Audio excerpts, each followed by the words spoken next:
Hello. In this video I'm going to show you how to create a learner, so a candidate, on Skillsfile. Allocate them to an assessor as well. So again, my username, which is my surname initial, and then the number allocated to me, my password, I sign in. I go to the administration tool, and again this is based on you having the permission, users, and as I've said before, as this is a test site, it has an extra level. Your center would be at that click. I have to do an extra click, but you click the name. You don't click where it says add user. You click the name of your center, and there you'll have the relevant folders where you want to create the person. So we want to create a learner. So this is where I click add user under the learner header. And again, just select and confirm.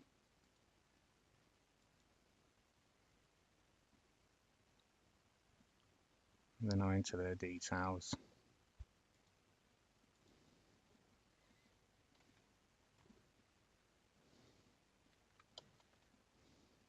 And see here, select the assessor trainer. This is why it's key that the IQA and assessor are created before the learners.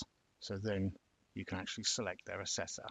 So as this is a test site, there are a lot of test assessors. We'll click this person. Create the password. Ideally use something like ABC123, as the system will pick up on this. And when this learner logs in for the first time, it will immediately ask them to change it.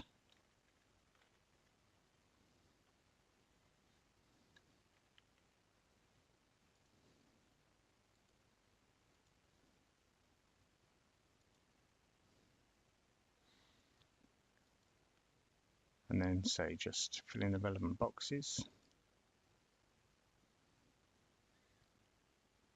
And then their unique learner number. These are just test versions, so I'm just selecting what's already in the system. Their employed status. And if you wish, you can create a new employer at this level. So link them to the employer and who the contact is in that company, if you wish to do so. That will take you out of the system to do that, but then you can, once you've done that, you can go back in and continue with this learner's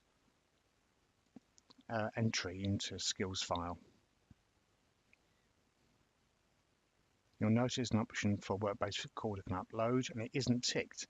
That's because that decision is left to the learner. When they log in, it will actually ask them whether they will give that permission for the work-based recorder to upload evidence on their behalf, and also their employer.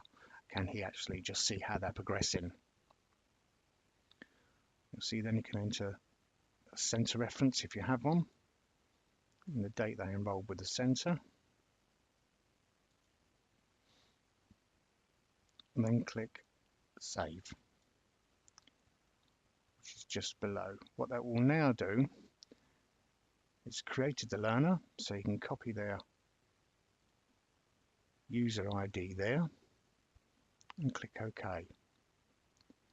In the follow-on video for this, I will then show you the next step, which is where the assessor would go in to select the learner's qualification.